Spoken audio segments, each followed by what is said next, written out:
데살로니가전서 4장 6절 말씀 다 같이 한 목소리로 받들도록 하겠습니다. 이 일의 분소를 넘어서 형제를 해하지 말라. 이는 우리가 너희에게 미리 말하고 정언한 것과 같이 이 모든 일에 주께서 신원하여 주심이라. 아멘.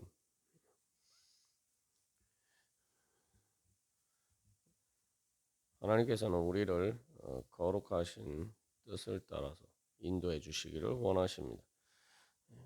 그래서 그러한 하나님의 뜻을 따라서 사도 바울은 6절에서 미리 말하고 또 정언했다라고 이야기하고 있습니다. 그래서 이것은 첫 번째로 계속 일관되게 그렇게 이야기를 했다는 거죠. 그래서 특별히 이제 이 강조해서 이야기를 하고 있습니다. 6절에서 이는이라고 되어 있는데 이것은 그 이유는이라고 해죠.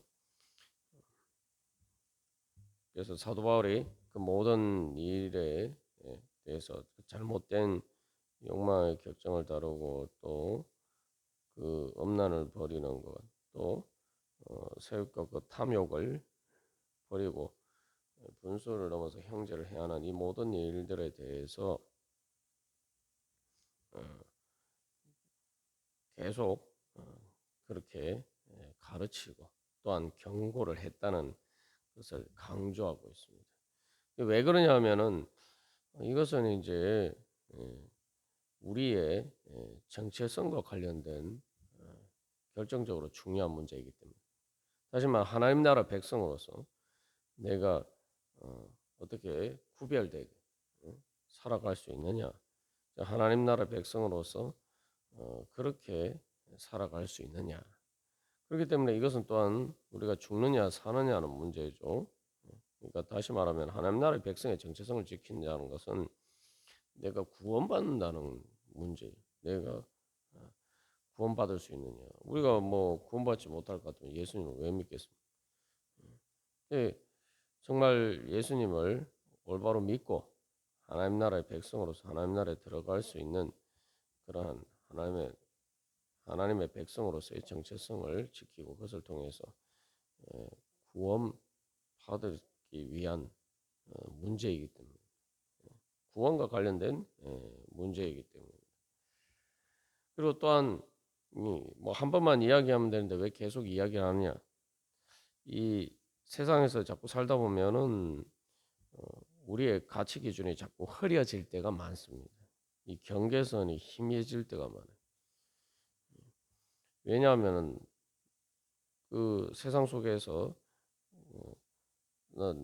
세상의 그런 기준과 경계선이 하나님의 거룩하신 뜻과 다르기 때문이죠. 그래서 그것을 실질적으로 이제 구체적으로 적용할 때에 내가 그 세상 속에 살다 보면 눈이 어두워져서 점점 흐릿해질 때도 있고 또한 또 구체적으로 적용하는 문제에 있어서 또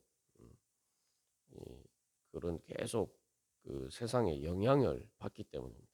세상의 영향을 받는 만큼 그만큼 우리가 또 그 주님 앞에 주님의 진리로 분명히 깨어서 그것을 통해서 하나님의 뜻을 분명히 분별하고 구별할 수 있도록 하기 위해서는 세상의 영향을 받는 것 이상으로 하나님의 진리를 우리의 마음속에 깊이 새겨야 됩니다.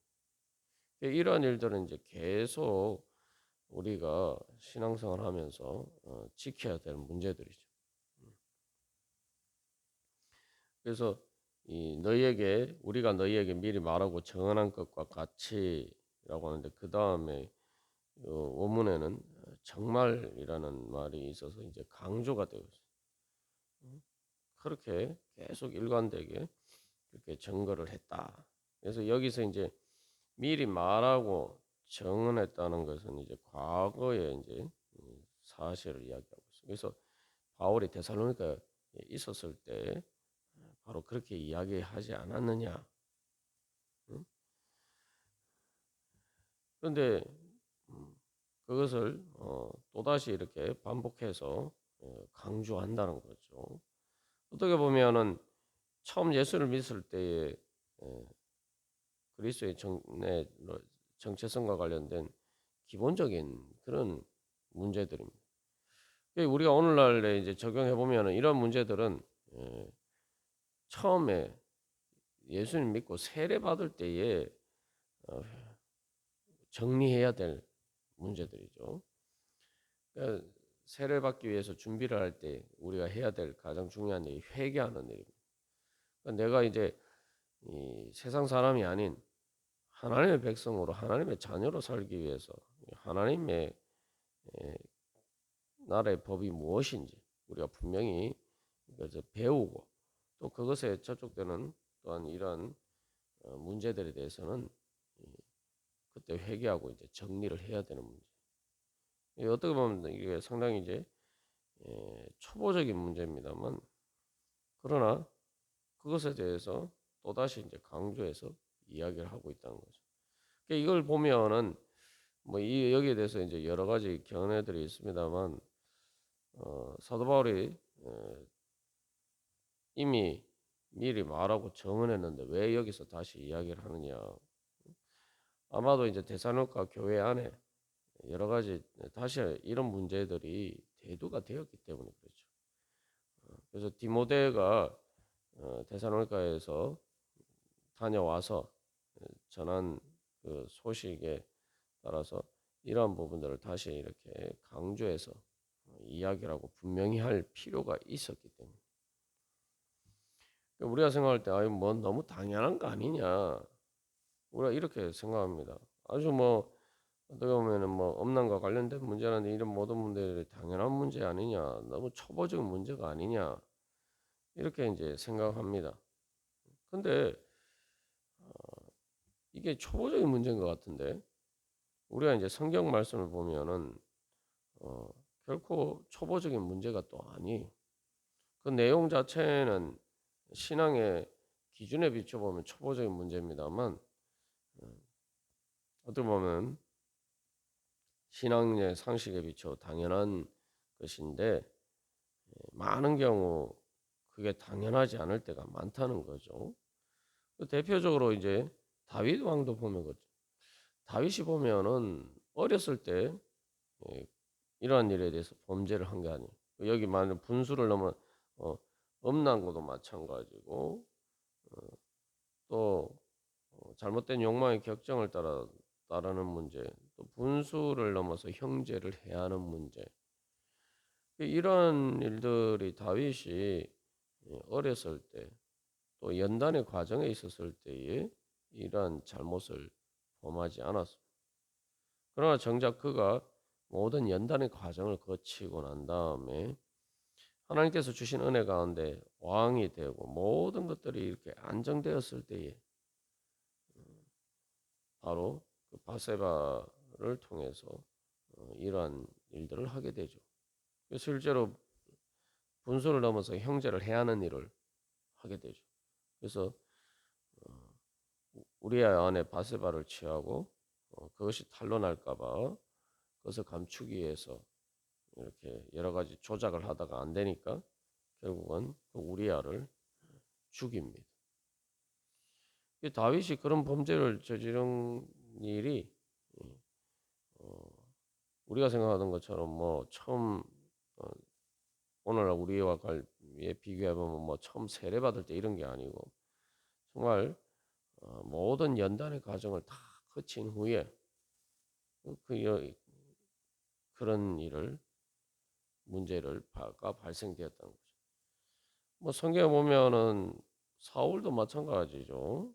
또 다른 문제에서 사울도 그렇게 나중에 또 범죄하고 결국 다윗처럼 회개하고 돌아오지도 않는 그런 비극적인 결과를 초래합니다. 뭐 오늘날 목회자들이나 또한 그 여러 가지 중직자들도 가운데서 또 이런 문제들이 발생하고 있습니다. 우리가 여기서 깨달아 알아야 되는 것은 문제는 이런 그 죄의 유혹들이 우리에게 다가올 때 말 그대로 그것을 우리가 그것에 휩싸여서 갈 때 그 잘못된 욕망의 격정에 그런 유혹에 속임수에 넘어갈 때 우리도 모르게 그렇게 될 위험성들이 늘 도사리고 있다는 거죠. 그래서 우리가 늘 그러한 주님께서 말씀하신 그러한 거룩하신 뜻과 또 하나님께서 정해주신 그 경계선에 우리가 민감하게 깨어있지 않으면은 나도 모르게 그런 경계선이 희미해지고 거기에 끌려갈 수 있다는 거죠. 여기서 중요한 것은 이 욕망의 격정에 휩싸이게 되고면은 이미 내 눈이 어두워져서 보이지 않는단 말이죠. 다윗도 보면은 나단 선지자가 다윗의 범죄에 대해서 다윗에게 지적했을 때에 그 자기 문제가 아닌 제3자의 다른 사람들의 문제에 대해서는 분노를 하면서 거기에 대해서 여기 오늘 이 말씀처럼 이 모든 일에 주께서 신원하여 주심이라. 내가 그 사람의 잘못에 대해서 내가 정의로 를 집행해야 되겠다. 내가 그 사람의 복수를 해줘야 되겠다. 왕으로서 그런 이야기를 합니다. 근데 그게 바로 자기 자신이었다는 거죠. 그래서 여기에 이제 이 함정이 있는 것입니다. 그래서 우리가 욕망의 격정에 휩싸이게 되면은 이미 우리의 그 눈이 뭐 이성적인 눈도 마찬가지고 영적인 눈이 어두워져서 우리 자신을 보지 못하게 됩니다. 그래서 끊임없이 이런 일에 대해서 성령님께서 우리에게 말씀하시고 증언하시는 또 경고하시는 바로 그 음성에 늘 깨어 있어야 돼요. 그래서 우리가 무엇보다도 주님 앞에 구해야 될 것은 바로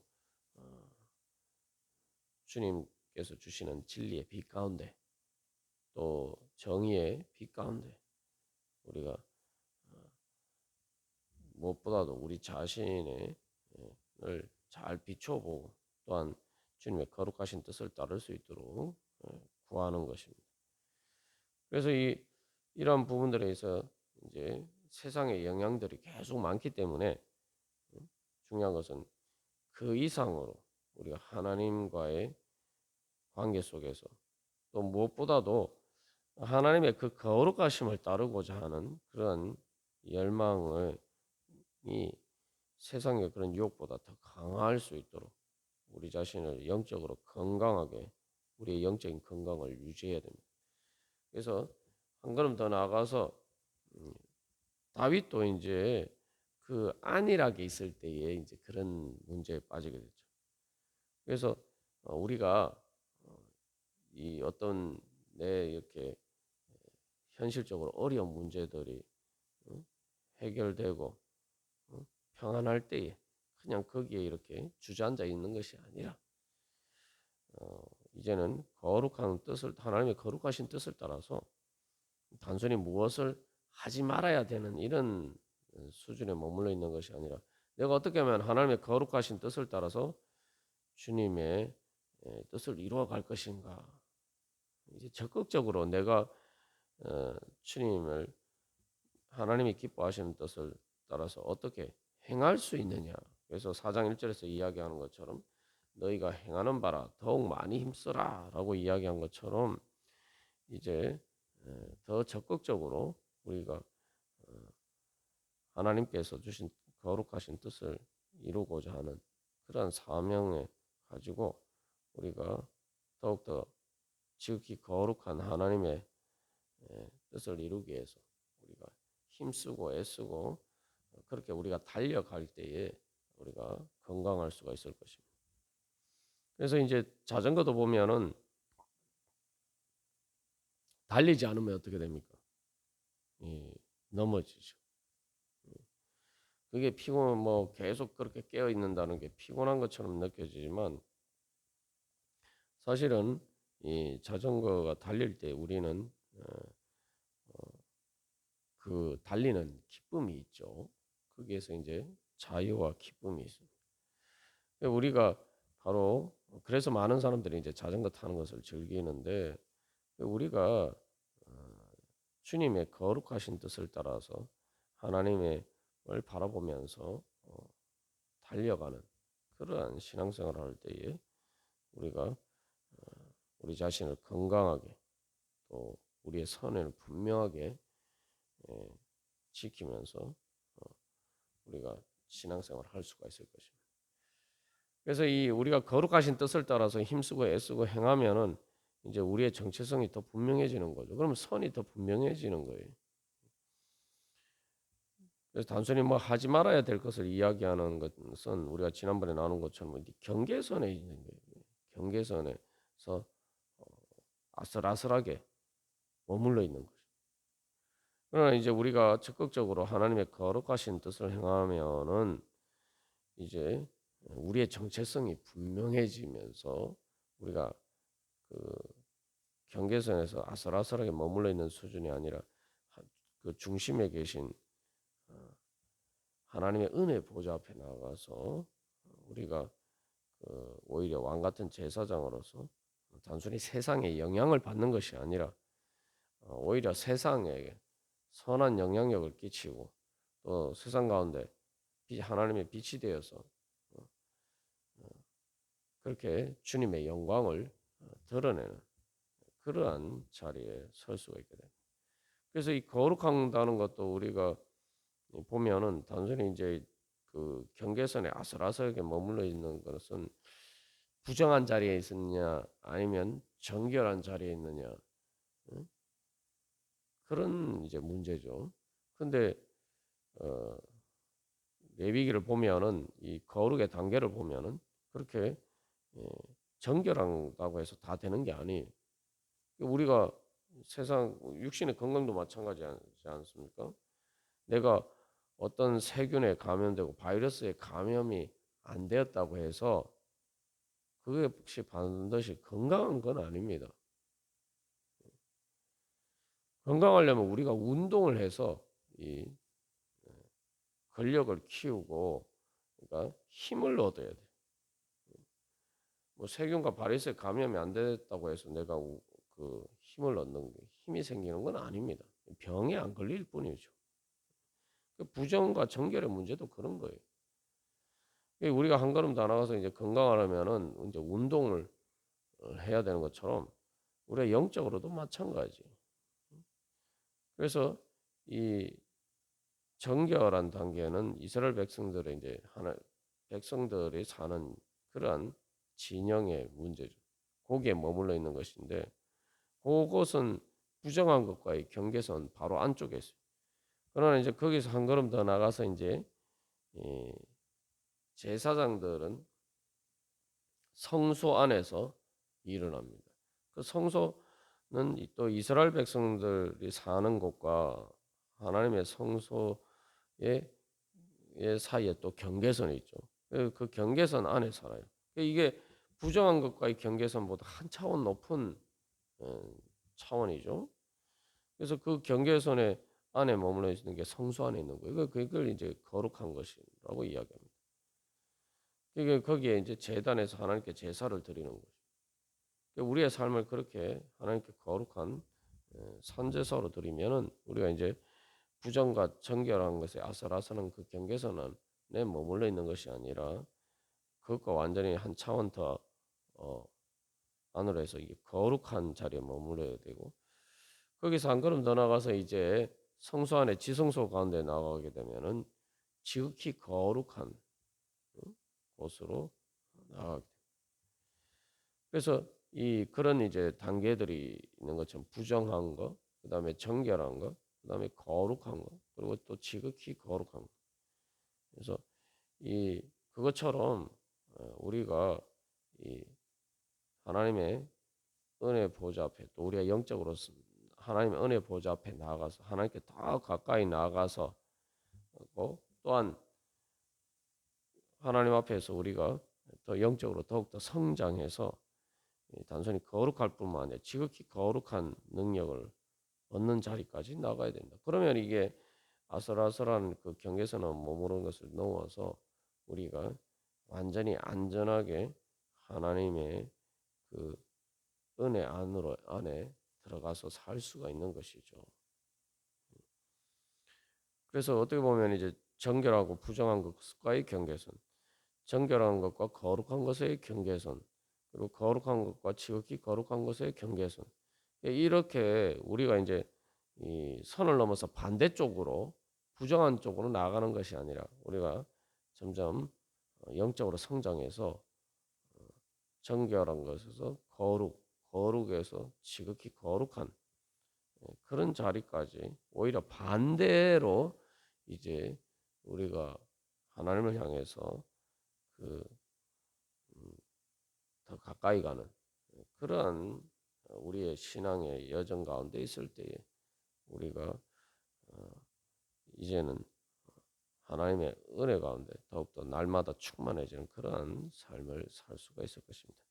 그래서 지극히 거룩한 능력이라는 것은 말 그대로 우리가 이제 단순히 뭐 세상의 영향을 받아서 세상의 유혹을 피하고 그냥 그런 소극적인 차원을 넘어서 이제 오히려 세상에 영향력을 끼치는 거죠. 그래서 부정한 세상을 거룩하게 변화시키는 일. 그게 이제 사람들을 변화시키고 또 세상을 하나님 나라로 변화시키는 그런 일이죠. 그러니까 내가 세상에 영향력을 받고 유혹을 받거나 영향력을 부정한 것에 영향력을 받는 게 아니라 오히려 내가 세상에게 영향력을 끼치는 거예요. 세상의 부정한 세상을 정결하게 만들고 또 거룩하게 만드는 거기서 한 걸음 더 나오면 또 어, 지극히 거룩하도록 그래서 하나님 나라의 영역을 지극히 거룩한 성소를 계속 그렇게 이제 확장해 가는 것이죠.